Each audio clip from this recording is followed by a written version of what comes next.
a more famous basketball star under 30 years old on the planet.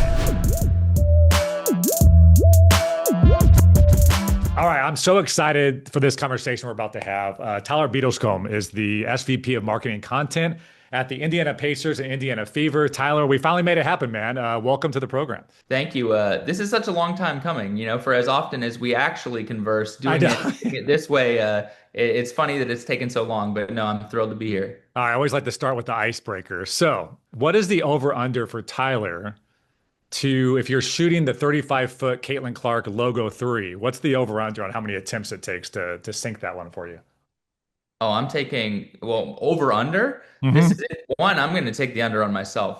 If anything, if I'm playing, I need to be a shooter because I'm not quick enough, jump enough. I got to shoot. So give me like over under 2.5, and Two and a half from 35 feet. Okay. I'm taking the under. I love that. I love that. All right. I like the confidence. There's so many different directions we can go. So I'm just gonna like start at the top and then really I think we'll just be able to flow from there. You were quoted recently, when you work in basketball, you dream of moments like this. And when we look at the last, the 18-month stretch you just came off of, which I know we were like in lockstep together, which is awesome to be a part of that journey. But walking all the way back to NBA All-Star in Indy, and then Caitlin Clark gets drafted in the rookie season, and the NBA Finals run with the Pacers, WNBA All-Star in Indy. Like, I don't think, I mean, I was trying to look back. I mean, back in the day, the Lakers three-peat social was not a thing back then, but like, can you just like put into words that 18-month stretch that you and your team just went through?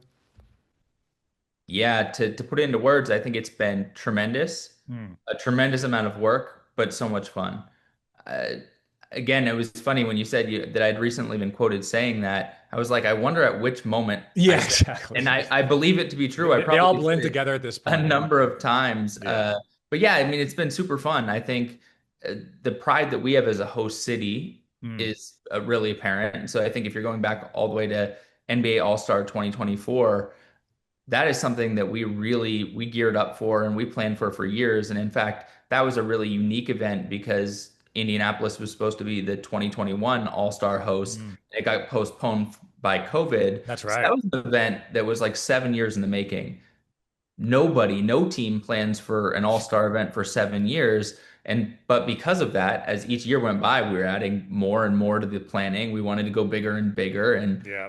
because of the delay, it ended up like lining up with our former CEO's retirement plan. And it was like a huge opportunity for him. So he has this really cool story where he had started a year before the 85 All-Star game in Indianapolis, which was That's like right. legendary with Larry Bird and so many legends. It was iconic at the Hoosier Dome, and so for him that was like a bookend full circle to his career that he could end with NBA All-Star 2024 Yeah. in Indy. So we went pulled out all the stops for that, and it was awesome to run that into a conference finals that year, drafting Caitlin Clark. The explosion of the WNBA, where we really Hmm. helped lift the league and took great pride in how much new exposure we were getting to the Pacers then taking a conference finals and saying, no, we can do better than that, going all the way to the finals, this Wow. incredible season, round two with the Fever at a newer scale and on TV, national TV, 90% of the games. It's been awesome. So we're busy. We're never not busy. In between there, we rebranded our G League team and moved them to Noblesville, Indiana That's about another thing I forgot to mention. Yep. so it's just fun. The point is, if you Crazy. love hoops, you're very busy. We're Yeah. surrounded by it, but it's awesome. Especially being in Indy, like it's just like hoop central. Just speaking for myself, when I think about just being a diehard sports fans on my 38 years on this planet, you look at these Steph Currys, you look at the Michael Jordans, you look at the Tiger Woods that transcended the sport because they were able to really touch a casual fan where I wasn't a golf fan, my mom wasn't a golf fan, but we got around the Masters and we watched Tiger. And I feel like Caitlyn is in that same stratosphere, which just is able to touch so many different, the diehards, the casual, etc. So there's so many ways to go with Caitlin Clark, of course. But when I say that name and just all the work you guys have done with her stardom, like what comes to mind? First of all, that we are very lucky to have her, Mhm. right? I think the opportunity to tell her story and to have her as part of our organization's story and our the team story, all of that. I mean, she means so much to Indiana already. Yeah. So we thank Iowa for letting us borrow her. She's a wonderful ambassador for the game, for the sport. But to your point, she's an ambassador well beyond like the WNBA or the game of basketball. She goes to a golf tournament and it sells out and it's must-see TV. Yeah. Awesome, right? I think it's well known that she goes to football games. She loves football. She's gone to the Chiefs game and sat in that Kelsey suite. That's a pretty awesome thing. And it so and Caitlin Clark being in there also is good for the NFL and for Yeah. them in terms of expanding their audience. So I mean, she's a great sports person. She's a great athlete, but she's a great sports fan, and she's an ambassador for so much more. All of the cause-driven work that she's done. She really cares about like health and fitness and nutrition. She cares about empowering women and creating more opportunities. I mean, we're lucky to have her, but she's fun and she's naturally very interested in these things. And you put her around anyone, but then especially when a camera's there, she's funny. And I Yeah. think that's what's really has a lot of universal appeal and brings casual fans in and said, you spend a few minutes watching her in any setting and you're like, I'd like to do this again. And so that's great for all of us. Yeah, and as I was prepping for this interview, Tyler, it's like the last 24 months, it's if you and I sat down 2 or 3 years ago, I think we're talking 90% Pacers basketball. But as I was prepping for this interview, I'm like, I think I have more questions on not just Caitlin, but Kelsey Mitchell and Aaliyah Boston and the whole Fever run and how that's been for your team too. So I know you've seen that explosion as well. And just, with her being drafted and being able to reach a casual, but also all the amazing college athletes coming out of women's college basketball and making a statement. Like it's been pretty amazing to see the growth of the W. It's been amazing to be a part of. I Yeah. think, this is the 27th season of Indiana Fever basketball. And so we have this legacy of supporting it. And what's really interesting at this time to me is that the W is expanding, right? You're adding these markets. But when you look at the list of like the next handful of markets, often they're markets that had a WNBA team and then for some reason let it go or Yeah, moved left it. it Yeah. or left it. We're really proud as an organization to say that one, we never left, but we consistently kept doubling down. We were the first to to bring our team into a facility like the Gainbridge Fieldhouse one where we Mhm. shared it with the NBA Yeah. team. We are now in the process of building a new state-of-the-art one right across the street. That's going to be awesome. We've consistently doubled down on investing, and so to see the growth of the league realized and the fan support, we love it. This is what we've been working for a long time. There are still some really unique things that like catch people by surprise, though. It's not just that, we're sold out every game and that the energy is great. There are a lot of sports teams that do really well with fans. I think what's awesome for us that we've seen is like you don't get a ton of tailgating in basketball unless Mm. you're coming to a Fever game. Yeah. It's suddenly now that summer season, which, there's been debates over the years of should the WNBA season align more with traditional basketball that you'd have at any other level. But now we see that it's actually a really unique opportunity in the summer because of that. And there's some habits that we can get from our Interesting. fans, such as tailgating in the sun and nice weather that are happening around the Fever that, we wouldn't see that in the Pacers in the fall and winter. And so I think that there's some really just interesting learnings to keep leaning into and seeing how we can take those further. Some may say the basketball gods hand delivered a Caitlin Clark for you because the Fever invested so much in that 2 decade stretch. Karma's a thing. I believe in it. Let's stay on that for a second. There was stats that came out that Fever fans are showing up 5 hours early to the arena. So, and just I think what I've been so impressed with you in terms of I call you a CMO, but whatever the title may be, the taglines too. That now every game is a home game. Like, walk me through as you're seeing this ascendance of this sport and you're seeing the fandom just go crazy and do things that have never been happen in the W before. How you're getting around that table, that whiteboard session, and finding a way to capitalize on Well, one, those meetings are about as fun as you can get, it. right? It's always fun to brainstorm and think like, what can we go to Hmm. market with, and how can we surprise fans? And given the spotlight on our team, and especially, I mean, we're with the kind of fragmented nature of broadcast now, right? Any given night, we could be on ESPN or Yeah. ABC or CBS or Ion. We get Hmm. a ton of exposure. That also means a lot of those networks are trying to tell stories about our team and they do a great job of coming in, interviewing our players. Well, as the team itself, we have to take a unique point of view to stand out, even among competition for our own stories, right? Hmm.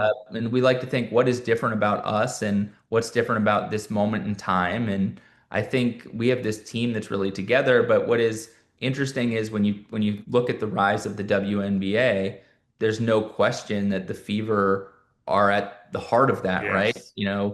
We have the most fans nationally. Our broadcast ratings, I think last year it was like 19 of the top 20 games for the W all season. 19 of those top 20 were Fever games for ratings, and no one moves the needle like us. And what is obviously happening too is anywhere that we go on the road, it's not just that our fans are filling the arena, it's our fans are filling the much bigger arena that they've moved the game to because the demand was so high, right? Right.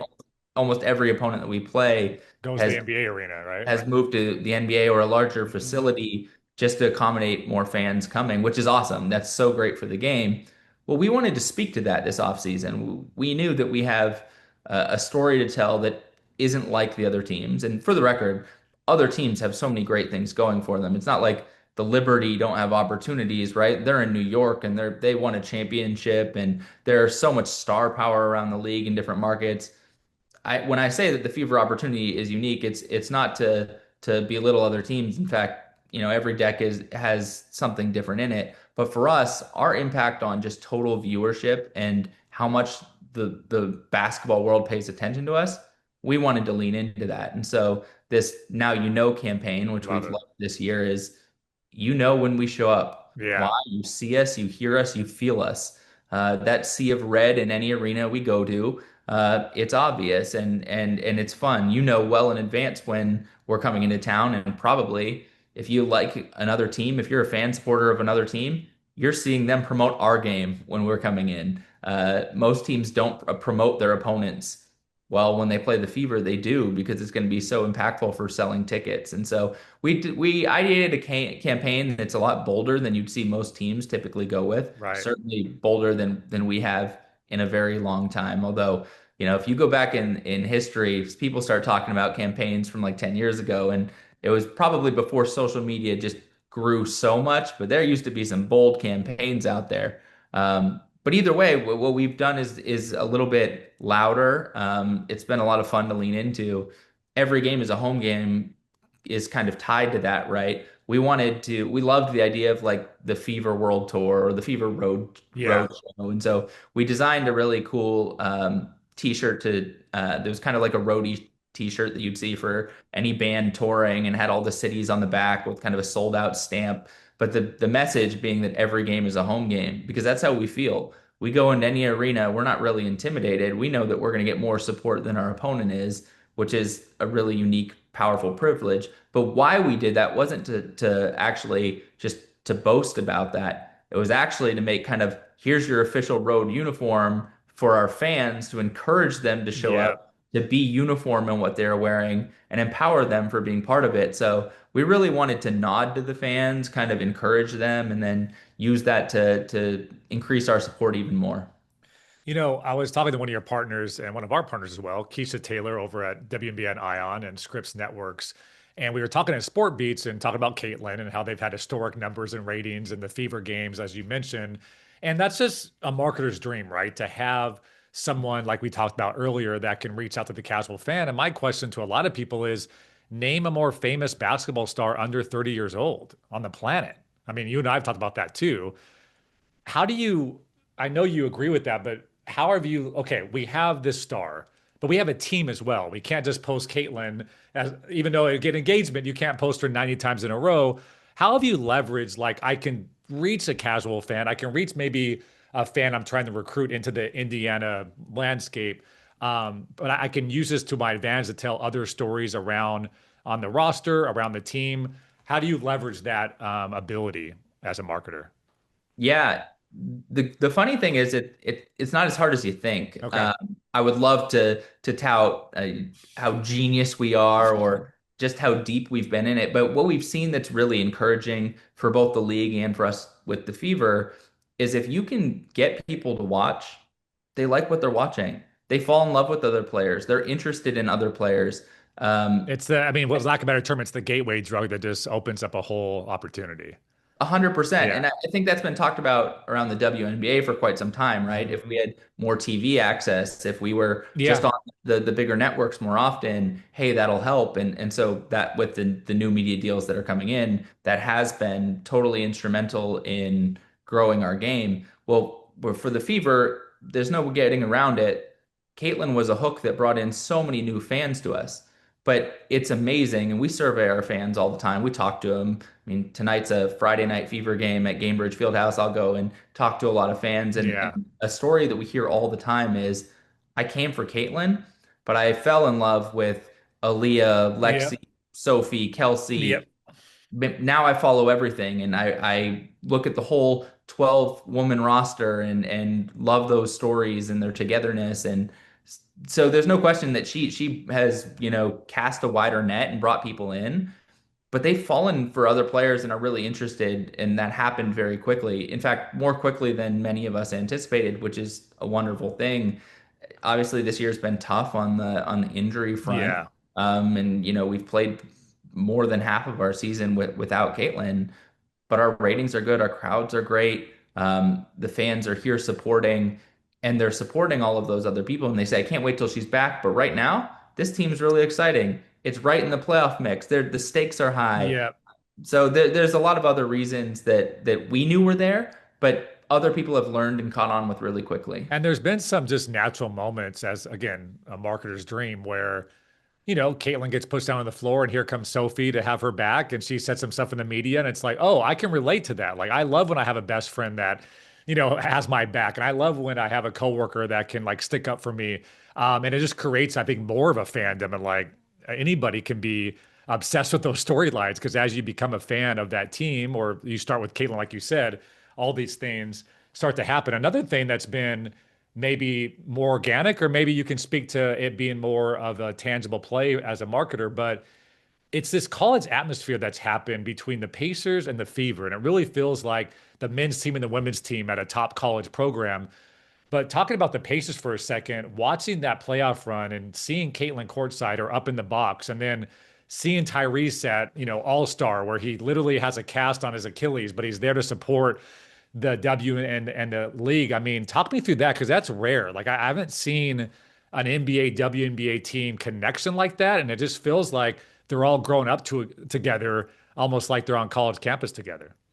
Well, this is where I queue up in 49 other states. It's Yeah, just that's true. basketball, but this is All right, Indiana. Rick Carly, I see you. Yeah, Uh, Yeah, obviously we say that and we lean into it. Basketball matters more here, but it is true that because our teams are uh, in the same building, and I Mhm. mean they have their own dedicated gyms and weight rooms, but they play in the same arena for games. That proximity, they interact with each other all the time. They're Yeah, friends. They talk to each other. There are many sports organizations now that own multiple teams, and so you're like, oh, okay, there's an ownership group, but they're not necessarily like a shared organization. They're in different buildings. They keep operations separately. We don't. Our staffs work across outside of very basketball specific like trainers and things like that. Our business staffs all work together. Our athletes collaborate together, and so the friendships are real. and does that And happen yes, organically, Tyler, or strategically as a company? You're like, we want to make sure we get invites out to the other side every time.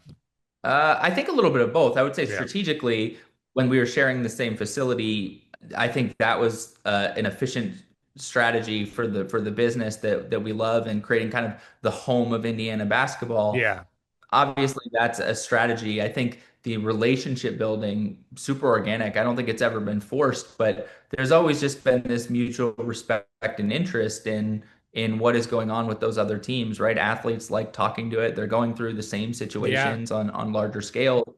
And so, especially when they're both successful, meaning like the Pacers are in a playoff run, the Fever are the hottest ticket in town yeah. and really across the sports world for quite some time. And that's awesome. That natural momentum, the whole teams are showing up. And yeah, I think obviously Tyrese and Caitlin often become the face of that because they're such great supporters and they often find themselves courtside. But deep down the roster, I mean, our players really do support the Fever roster at large is often at games. I mean, Aaliyah was at so many games. Kelsey has been for Yeah. years. Lexi and Sophie and Natasha Howard. They're all showing up for the throughout the Pacers run and the Pacers again. That whole roster, when they're in town during the summer working out, and certainly during their spring run in the playoffs, they're still finding themselves in the arena just because they're hooked and.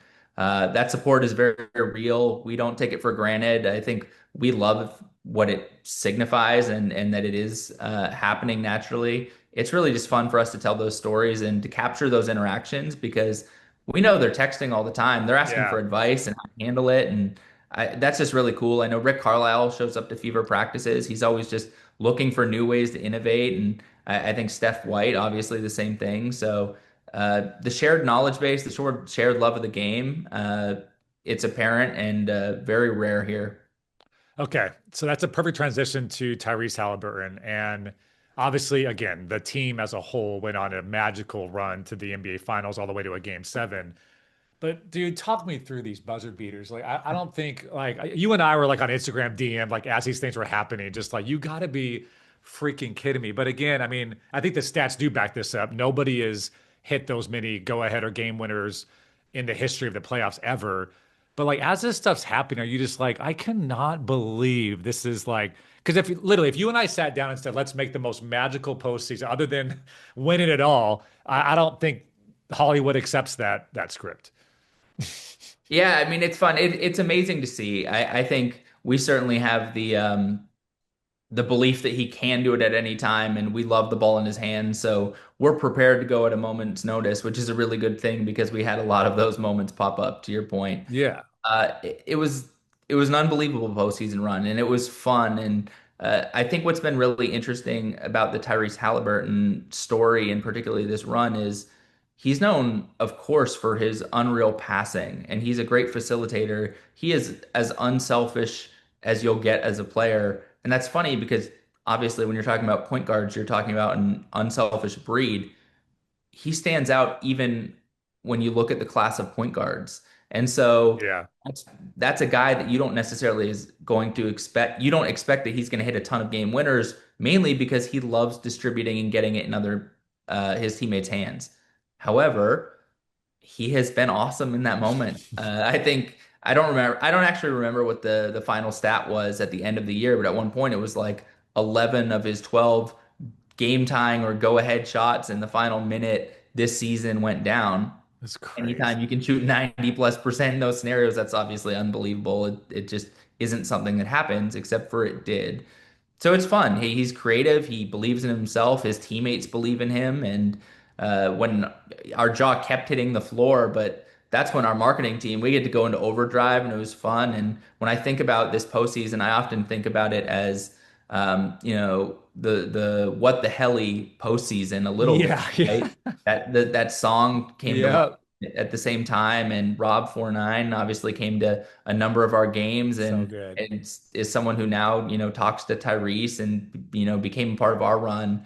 I can't tell you how many times I'm on the internet just reading comment sections, and they not even like Pacers comment What sections, the just like Hallie? Yep. you'll see viral videos and a highlight in another sport or just something off the wall with a Yeah. viral video, and what the helly will be the response so many times.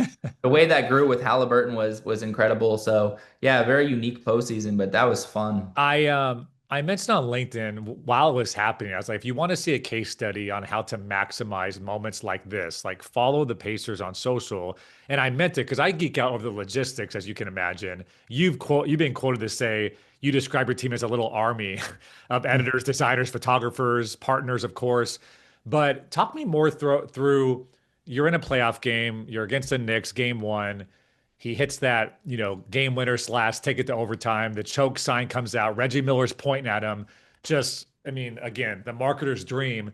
Walk me through what's happening behind the scenes more logistically. Because, I mean, you guys were up till 2 in the morning. You guys were posting sometimes 30, 50 times after a game goes finals. So, how was your approach? And just walk me through how that all went down during the postseason. Yeah, I think when any one of those moments strikes, there's a list of plays that we like to do, right? Content strategies, concepts that we know that hit. And so those might be, first of all, you're going to capture it from all angles. You're going to want to have multiple angles. You're going to look at different international language calls for that. You're going to look at you're going to do side by side with other great moments that he's had, like kind I've of. said this before, like you got when a moment like that happens, remix it until like the cows come home, right? Like there's literally no amount of times you cannot remix it. And I think you guys did such a great job to your point. How do we tell this in an international voice? How do we do a side by side? How do we do an animation? How do we do like we know our fan base can't get enough of it. There's literally infinite amount of times that we can do this and not them get sick of it. Um, and I think that's like something not a lot of teams or a lot of brands realize. Like we've already posted, like our fan base is already sick of it. I think you understand, like they're never going to get sick of it. They can't get enough of it. Right.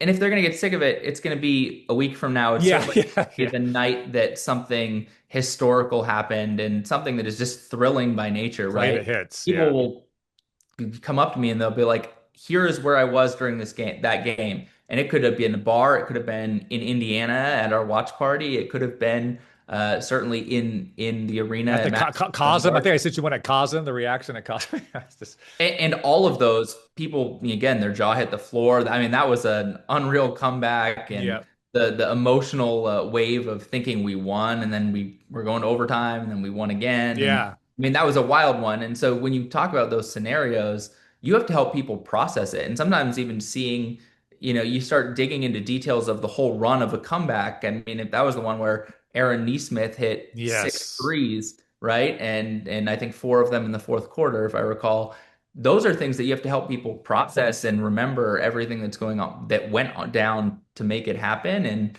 you start attacking all those angles, and that's just the fun. You contextualize where in history of comebacks does this fit? How does it fit into the iconic Pacers Knicks series? And of course, Yeah. when you add a choke photo to it, you take it to all these different levels. But I think that's what's fun is to kind of press in all of these areas. And we've encouraged our team make big moments feel huge, There you make go. huge moments feel iconic. Mm. Let's err on the side of elevating things because um, the fans will eat it up. I always say the most unique thing about sports storytelling in my mind that the industry at large still can catch up to is that the appetite from fans is virtually insatiable. It's not like advertising a commercial product where, you know, guess what? Who doesn't love dryer sheets? They smell nice. They're great. We all need them. I'm not looking for ads for dryer sheets, Not right? as engaging. Yeah. I'm just not looking for more content on it. But sports fans, they will all tell us, feed me it all. I'd like to see all the angles, give me behind the scenes, let me learn about the athletes. So I think really our biggest challenge is often just how do we produce more? How do we grow our staffs to be able to do so sustainably? And how do we mix up the concepts so that they all have some differentiated value, but really keep pushing. And that's the mindset that we have is serve our fans better. And to do that, we have to continue to find ways to push the envelope and do more. It's funny. We used to joke like we've remixed the Reggie Miller 6 points in 8 seconds moment probably 50 times as partners at this point since we started like 5 or 6 years ago. And we were kind of like dying for like, we need more moments that we can remix. And like, I think we got 6 or 7 or maybe 20 of them uh, in a too much stretch, which will be fun for the future. But you're so right. I think as as people that work in social and in marketing, I think we forget about the fan and what it means to be a fanatic and the feeling that you get when you scroll to that moment again. Like as a diehard fan, if I'm scrolling aimlessly and the Tyrese Halliburton Knicks moment happens, like I have to watch the whole clip again because it brings you back all the emotions and like I literally have like goosebumps thinking about it because I remember just like freaking out in my living room. But I think we underestimate that sometimes. Like the fan is a fanatic about this sport, this team, this player, this moment, and they just can't get enough of it. So let's keep on playing the hits in those moments. Yeah, absolutely. And I think I know you certainly have had a ton of really smart and talented people on this podcast over the years. I Yeah. think something that one of my old bosses, Michael Buckland at Fox Sports, one, he would say play the hits. So what you just mentioned, I think that's important. he would also say that we often talked about being sports fans serving sports fans, There you and go. that being the key lane to always keep in mind, right? If you have that perspective, rather than just here's what we're trying to accomplish as a business, or here's, how we're trying to monetize. All of those things are important, but you have to connect with your Yeah. audience. So I think the Fox Sports team, they always do that at a really high level, and certainly something that we try to do with the Pacers or Fever or Noblesville Boom. We try to think about the fan lens and keep that top of mind. During the playoff run, was able to hang out with you all in person at the Pacers facility, and some of your team looked like they were looking through like three layers of glass because we're talking they're up till 3 in the morning. Some of your team doesn't drink caffeine or coffee, which blew my mind. Like, how do you guys even do it? But I asked that because from a culture perspective, this last 18 months, it's just been back to back, and both teams have been on fire. And your team has just been like best in class and working 24/7, it seems like. As a leader, how do you motivate? How do you look out for people and make sure that you guys are producing the most you can, but also the team itself? Because you're Rick Carlisle in that war room too. So, like, how have you found some tricks or tips for leaders out there that can help people get through a run like that? Yeah, increasingly, I think we have to force people to take the time, right? If we can identify spots to give people time off, time back, encourage them, hey, turn off your notifications the Yeah. next 24 hours, whatever you can do. I think that's increasingly falling on leaders to mandate rather than leave optional. Yeah. And that's just because people care so much. Like we have a staff that really cares, and we have so much going on And you all can the always make time. an argument during a run like that, like never go to sleep, never stop working. Like there's always an argument to be made to continue to remix or whatever, right? Yeah, and that Yeah. temptation is real for Yeah. ambitious, hard workers working on a fun sport and with great events. It is really easy for all of us to continue to grind and not take that break. So I think we're trying to be a lot more intentional at picking our moments and kind of forcing people out and saying like, hey, take a little bit more time. I think our company does a good job of responding. Actually, like next Wednesday, Thursday, Friday. We're closing our corporate offices ahead of an extra long Labor Day Good. weekend. Again, we don't get infinite of those opportunities, but we're going to take that and say, Yeah. like, hey, outside of road game coverage, which we have games going on, get a few hours back, get a days back. Do not respond to your email. These are not work from home, do your Yeah. email, bug everyone else days. This is go out in the sun and relax days. And so I think we just have to be intentional about that. I mean, the other things that we talk about are sports by nature are an emotional journey. There are Hmm. highs and lows, right? You go from NBA finals. How about a game seven that you're leading and your stars Well, look off. how you guys, the Pacers started the season. It looked like it was not going to be a good season. Yeah. Yeah. Yeah, we came into the season coming off a conference finals appearance, knowing we had high expectations, and notably we were 10 and 15, There you 25 go. in and Wild. underwhelming. And we had to say, hang tight. We believe, hey, it hasn't come together yet. It's a long season.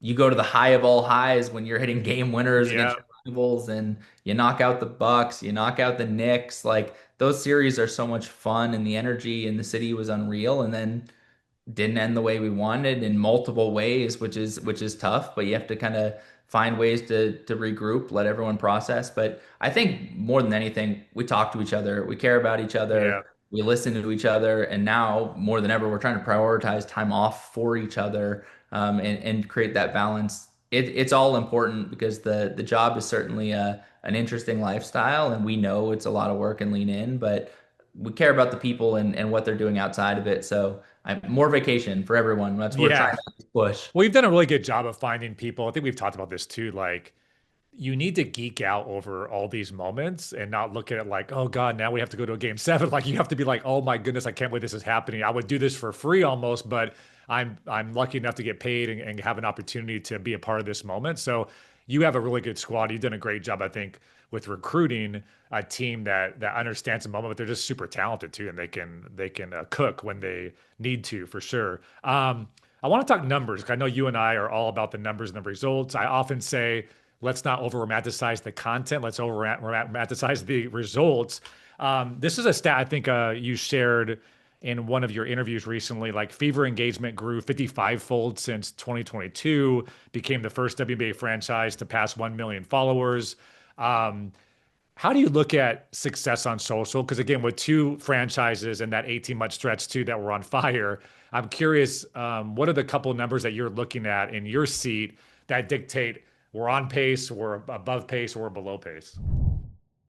Did you know I have a newsletter? Yes, every month I drop insights, best practices, resources, some of the top content performing on social media. If you're interested in signing up, it's stndigital.com/DB. That's stndigital.com/DB. Join the newsletter and get all the value. Now back to the show. Yeah, I would say that I always try to really streamline and simplify it. There are two numbers that matter to me on social more than anything else, and that is total engagements and that is video views. Mm, And the reason that is because I think you want as much interaction and conversation around your brand as you possibly can. And so if you are growing how many, the total amount of times that people are engaging with your content, that's a great thing, right? yeah. That you can continue to push that pile. Engagement and reach equals attention. Like you're getting that attention. Yeah. Right. And so we want to have stuff that people want to react to, they want to share, they want to comment. Obviously, those engagements take many form, but if we're growing that, we're doing something right.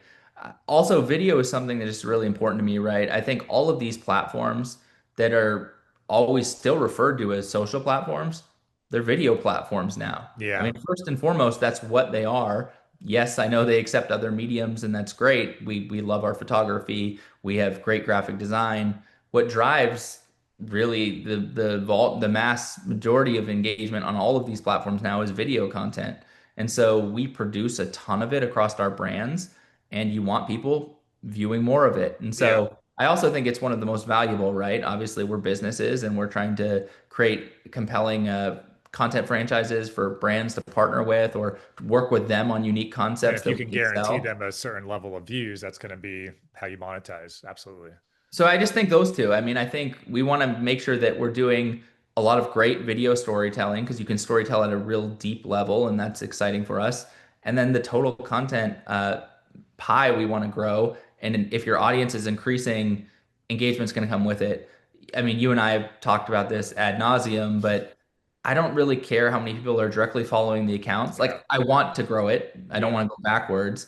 But these platforms are recommendation engines. You're going to get so much more engagement now from people who don't follow you than even who do if you're doing it well because you're tapping into the algorithm's recommendation engine. Yeah. They know someone will watch that content, they're going to serve it. And I think, actually, I've said this, the Fever are the single greatest example of that in team sports. Um, our engagement is through the roof. We are one of the like literally like top three most engaged with and most watched sports teams on social media. We'd rank number one in the league if we were in the NFL, if we were in the NHL, if we Crazy. were in, like almost all of these different leagues. And the Fever have, to your point, you had said we were the first team to cross 1 million total followers on social across platforms. We're not even at 2 million yet. Yeah. You go and look at the Warriors and the Lakers Yeah. and you start stacking them. You're talking about like 30, 40, 50 million Hmm. followers. We're out engaging a lot of those brands, which are also doing tremendous.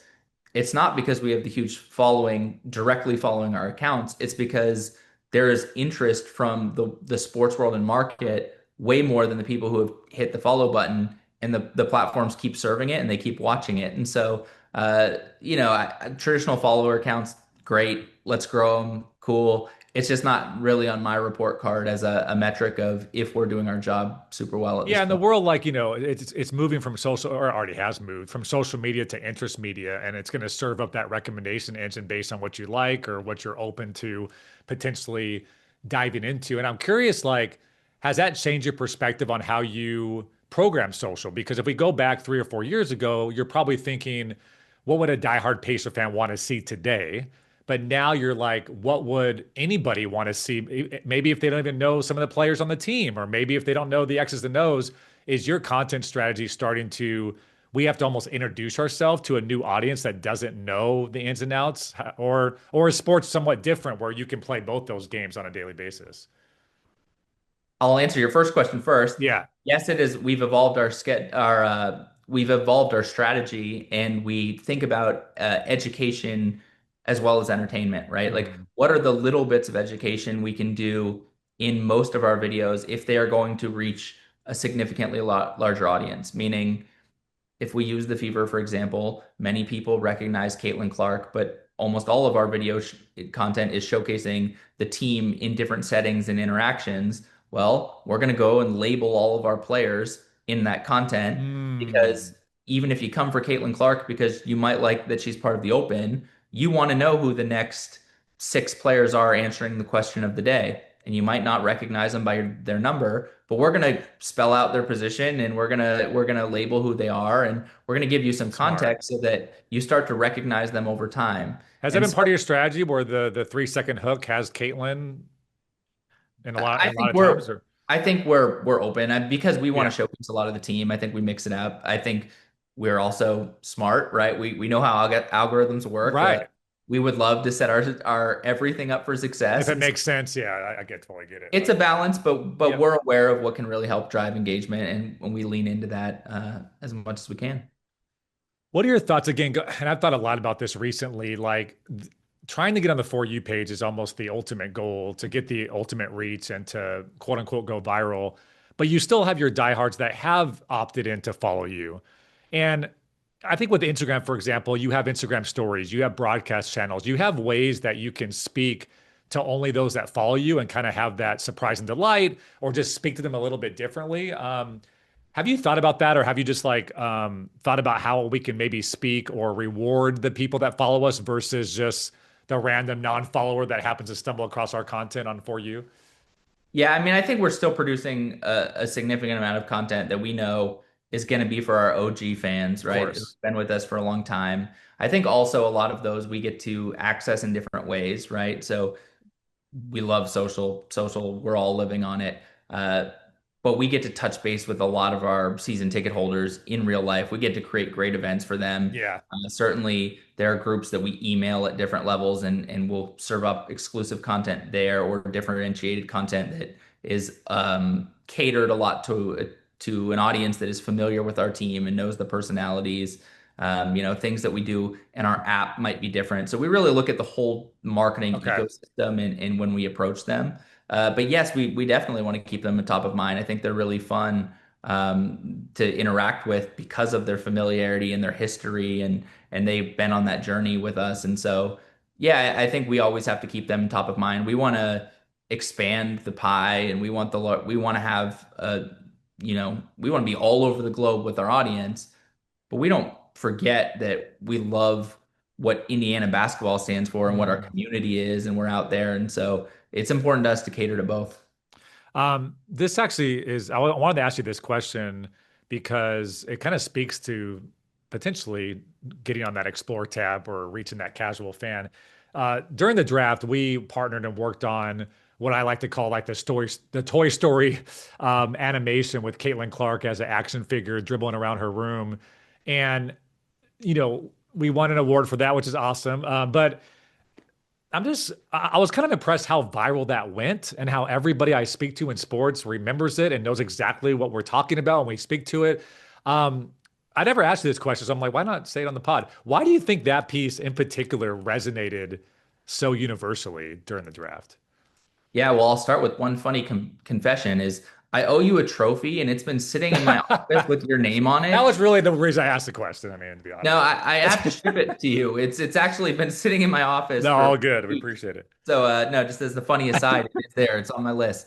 Um, I think that piece of content stood out because it was, we have there's tons of great content we put out, but it was like a very involved, lengthy animation, right? Yeah. It wasn't like a 4-second clip. Like it incorporated just like it was a high level of creative, but I also think that there were themes in it that stood out, right? Like drafting her to the WNBA was a real huge win for the W, and it was kind of her coming out party at the professional level. All the discourse was, could she immediately make a difference or Yeah. not? Like would reality come with when she went up a level? And I think it was kind of coming out of the box and it was speaking Yeah. to a theme that was really interesting.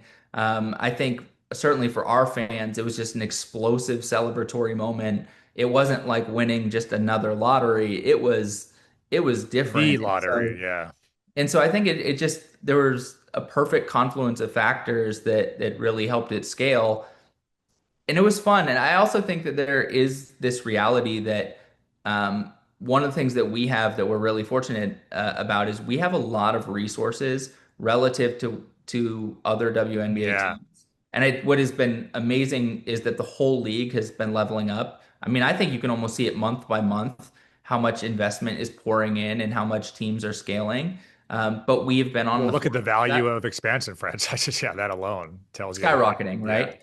And I think as we've been on the forefront of that, that piece was probably more advanced than what you would have seen from most other Yeah, teams that's that true. they were Any capable of. WNBA team ever, maybe, like as far as the complexity. Yeah. And so it shocked people in the best ways. It was Yeah. the ultimate surprise and delight, and it is funny. People still mention it to me too, and we've certainly, as you know, we've created The several. franchise. Yeah. Yeah, we've made a Franchise. Yeah. franchise out of it. We've had other players come out of the boxes, Yeah. and it's been fun to continue to riff on. But yeah, what a fun moment, what a fun piece of content. Um, you are the perfect person to ask this question as we sit here, what, August 22nd. There is reports that TikTok, one of your former employers, are going to create a US based app that would only have the US users use this app instead of the global app. And I'm curious, although it's not confirmed, it's double confirmed, especially, but you being at TikTok have an interesting perspective on this. It's such a global platform, and the NBA is such a global game. I know you can reach global fans on other platforms, but what do you think that does for sports teams in general if you have to use the TikTok-based app? And does that even give an advantage to a Toronto Raptors potentially because they could still use the global app? I'm just curious if you thought about that at all since you have the history at TikTok. Yeah, I mean, my first thought is I'm always pretty skeptical that that's going to happen. Even in my time at TikTok, I've worked there when they were under a number of executive orders to A few sell or to memos shut that went through. down. Yeah. Right. I think that that's been kind of like this 6 year story now, and here they are, more valuable and exciting and engaged with than ever.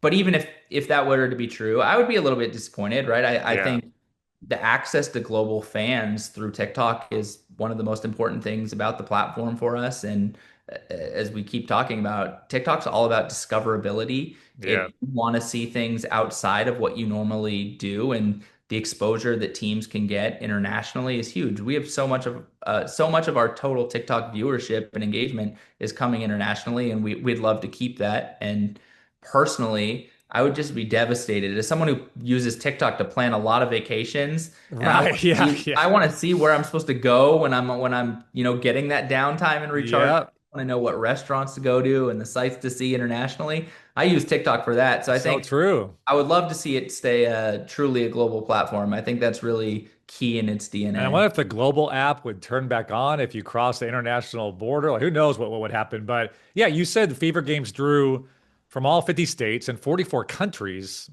and half of the tickets outside of the state. So we're not even talking just on TikTok. People are coming from other countries to Gamebridge. So that tells you if they're doing that in IRL, what your global footprint looks like on. So what is the like I guess the global international scale of Fever Pacers? Where do you guys show up country wise outside the US?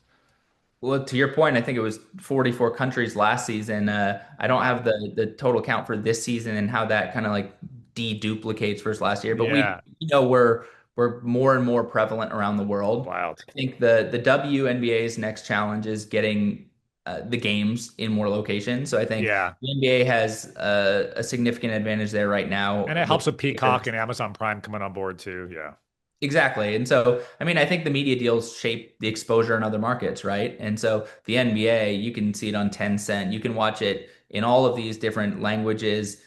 That's been paramount to the growth internationally. And I think on the WNBA side, we're about to, step into that frontier and really maximize it at a new level. But even at just like the basic interest, right? Even if fans can't access the games as easily, we know they're interested, they're coming. And so Yeah. it's kind of like Where's Waldo at our arena that every night you go in and you're looking for the sign of someone who says, I've traveled 7,000 miles or 5,000 Crazy. miles, and they're always there, and it's fun. We love talking to them. We love showcasing them. And in fact, I think it inspires more of them to come Hmm. and be seen and feel seen. And then you see those posts get really engaged with because people like to they form community around we aren't from here, but we all support the same thing. Here we're in this together. It's powerful. And so we know that interest is everywhere. I think with our team store, the same thing. People can buy, Pacers and Fever merch online and we'll ship it anywhere. I think we've had over 50 countries That's this year, crazy. and it's just awesome to see. Truly, I was in England a few weeks ago and in the London Heathrow Airport and saw a couple of Fever hats, and you love to see it, right? Crazy. That's a big deal for us, and we've come a long way. And it's just it's not surprising anymore, but it still just gives you that feeling of you know it's just you're like proud to see how far it's And spread. also, I think feather in your cap, you're representing a global brand. This isn't just like a little WNBA team in Indiana that has a few people come to games. Like it's a global brand, and that's a huge honor too to be a part of. One thing I didn't mention about our action figure series, our franchise, is there's some comments, which is always funny to me. Freaking AI, like you guys are using AI. This is so silly. You need to be using Indiana-based designers. And like the great Trey Bennett, who's here at STN, literally lives in Indiana, a diehard Pacer fan, like grew up there. So it's so funny every time we get some of those comments. But I'm curious just how you are looking at AI. Are you guys already using it internally for more efficiencies? How do you see that kind of from a social marketing perspective continue to grow with your team? Yeah, I think we're trying to strike the balance. Yeah. I mean, you have to stay on board with modern tools, and the world evolves and it changes, and you gotta keep up with it in some way. I also greatly value human creativity and Yes. art and design, and I think there are a lot Copyright of infringement's kind of a thing too. You want to be careful of. sure. So Yeah. there's these fantastic human skills, and at the end of the day, if we're sports fans serving sports fans, we have to value people, Hmm. both on the business side that are creating it and the athletes that are performing and the fans that are consuming it. We are trying to speak to people and reach people and inspire people and entertain people. And so we have to take that into account. We use AI to help brainstorm Yeah. or to evaluate or to proofread. And I think it's amazing for being able to back and forth and really ideate with yourself at a Yeah. new level. I think that's incredible. We aren't into the generative AI for creative designs much. I think we have an insanely and talented design team. And as you know, insanely talented design partners, Yeah. and we love that. And so it's the balance. I think more on the ideation and strategy side, Agreed. and make sure that we're continuing to test and explore because something will come out there that'll be incredible. However, I think we also love a little bit of the creative purity, and we love our jobs, and so I love to keep everyone focused on how we can still get better ourselves at designing and telling storytelling and all of those things. Absolutely. Having spent so much of your career on both content and the monetization and revenue side when it comes to Fox and TikTok, and obviously in your current role, what's your philosophy on just that balance between monetization and storytelling? Because it can be a tricky one. I think of them as completely hand in hand and not different ends of a seesaw, to be honest. I think one of the things when I like coach people in early in their careers, creatives hate sponsored and branded content. And I say one of the best things you can do for your career is quickly get on board with the best content should be sponsored. You should want a sponsor attached. That'll help get you the resources to Yep. expand your creative team and get more time off, or get you that talented extra person that'll take the next thing to the next level. And at the end of the day, these are businesses. And so we want we create great content series, ideas, franchises with the intent of Yeah. sponsoring them and Well, I think attaching you and I are on partners. the same page. Like, there's no difference from organic content and sponsored content. It's just good content and bad content. So create a bunch of great content that, whether there's a sponsor attached or not, is like super fulfilling for the fan base, right? No one is saying I don't want to watch the Super Bowl because of the commercials, Yeah.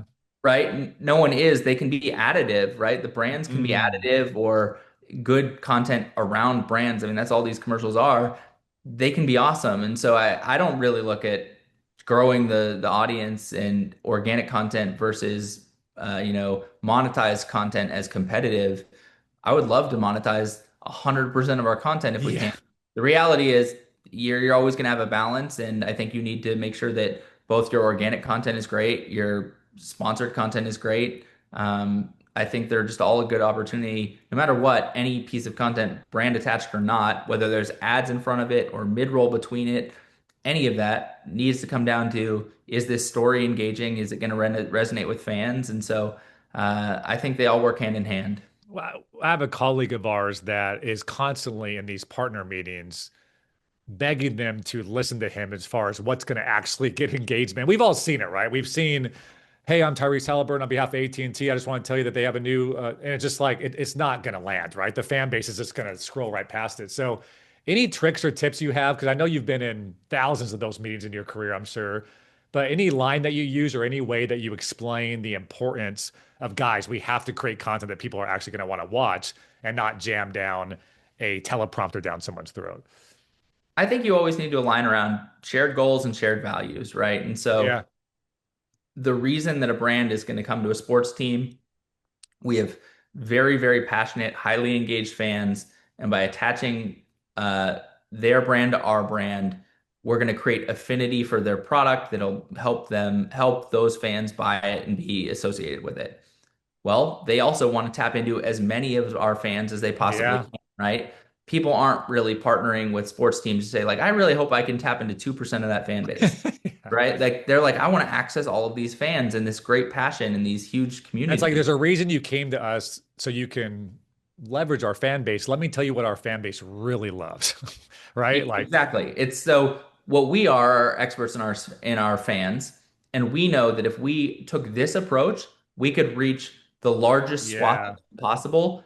And not only are we reaching them, we are speaking to exactly what they'd like to see. And if your brand is alongside something that reaches that many people, that is speaking to what they want to see, they're going to love it. win-win. Yeah. And we have a lot of examples of how that's helped sell product or increase subscriptions or get you email signups, all those type of things. It's just about trust, and of course that's why it takes great partners, and we always can want to align on partners who value the same things we do. But I think it just comes down to shared goals. We want to reach our fans, you want to reach our fans, we want to put both products in the best of light and make great recommendations to them, which is why your brand is interesting to us. And I think if you can align on goals, the rest gets easier. All right, I know we're almost at time here, so I want to kind of rapid fire with you here at the end for some knowledge that, again, I put your consultant hat on for me as people listen, CMOs, directors of social, they want to learn from you, Tyler. So, what's the next frontier at the intersection of sports, entertainment, tech, social that excites you the most as we go forward over the next year or two? I think we still need to empower fans to be creators better in our environments.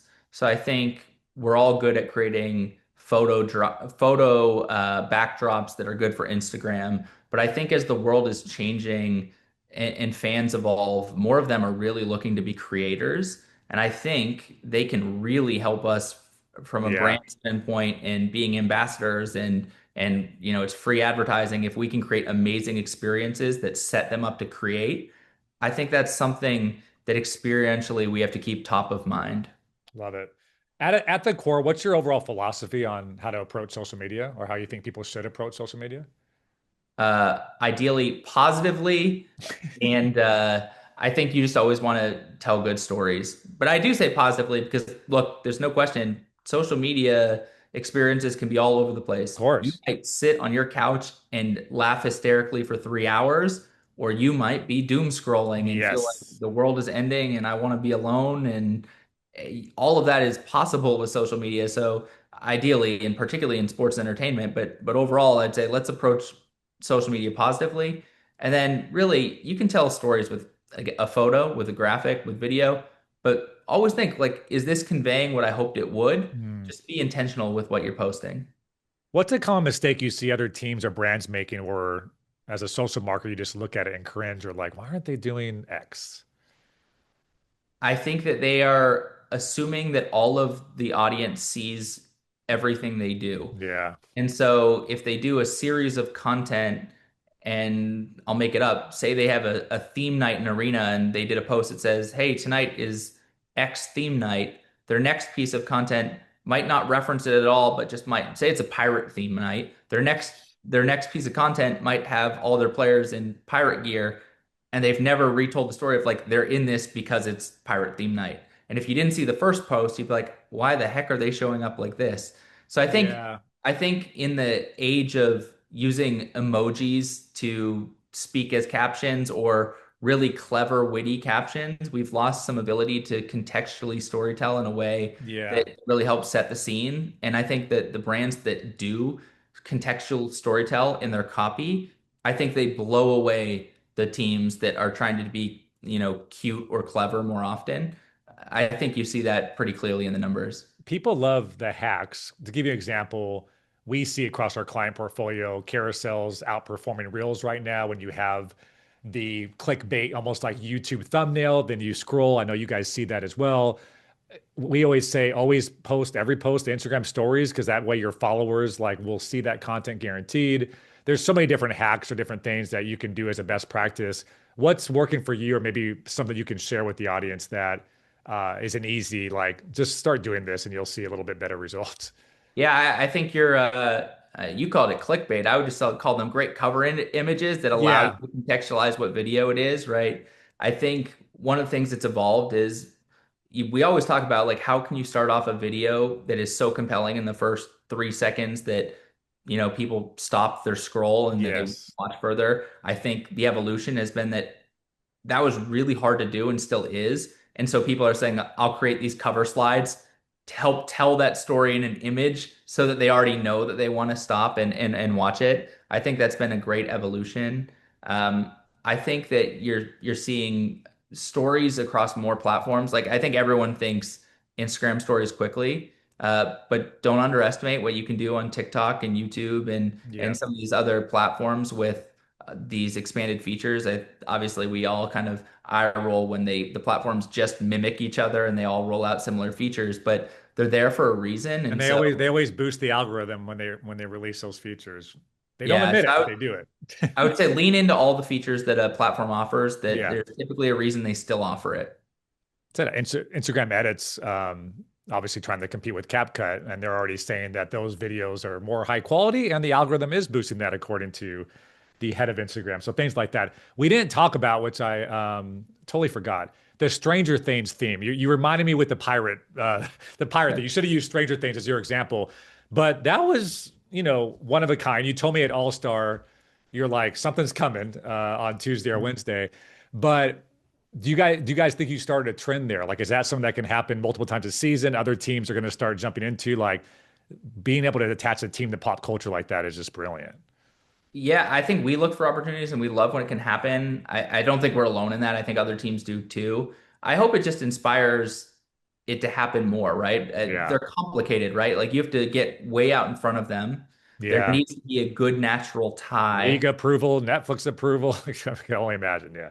But really, the bigger you can go, the better. I think one of the things that we're really proud of with the Stranger Things and Fever uniform collaboration. So we have the Stranger Things Rebel uniforms that are black with red speckles on it, and they look awesome. So And good. we have an entire merch line of another like 75 items that have Stranger Things Where'd that branded. idea come from? How'd that come to be? So Stranger Things, the children stars of it, it takes place in Hawkins, Indiana originally. Got And it. so that was our tie for why it really is unique to us. So And smart. I think that's important, right? It has to mean something to us. And so we always say we're telling the story of Hawkins, Indiana.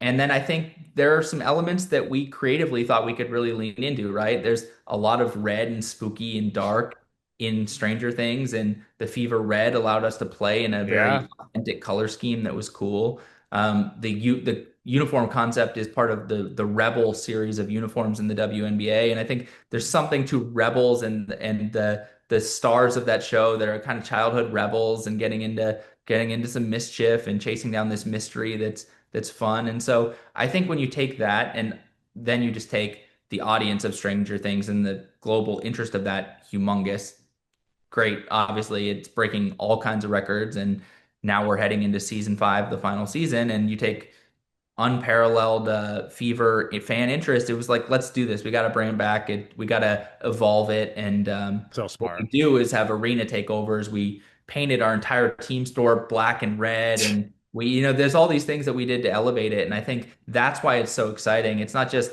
hey, we did a jersey, but it's the full merch line. It's that we theme night it so it feels spooky. We've brought actors from the show to games. There's all these different things that we do to set up that more. And yeah, I would love it. If Hollywood is listening, come talk to us in Indiana, I love Pacers it. Fever. We got endless creativity and appetite to. Well, and one thing I think a lot of teams get wrong is they're so focused on, yeah, but we had a losing season. Like there's so much within your control. What you can't control is what actually happens on the court. Like you said, the start for the Indiana Pacers, right? Like the first 25 games. What you can control is the Stranger Things collaboration, regardless of there's injuries or what's happening on the court. And that's how you can continue to really punch above your weight as a team. There's so many creative ways. I think the Charlotte Hornets, their number one piece of content that got 10 million engagements was LaMelo Ball punching a scare Halloween like video, right? So like those things had nothing to do with on the court. They had a terrible season, but they, jump up the rankings year over year. So it's so cool to control your own destiny like that. Okay, final question for you. I know I'm holding you over late.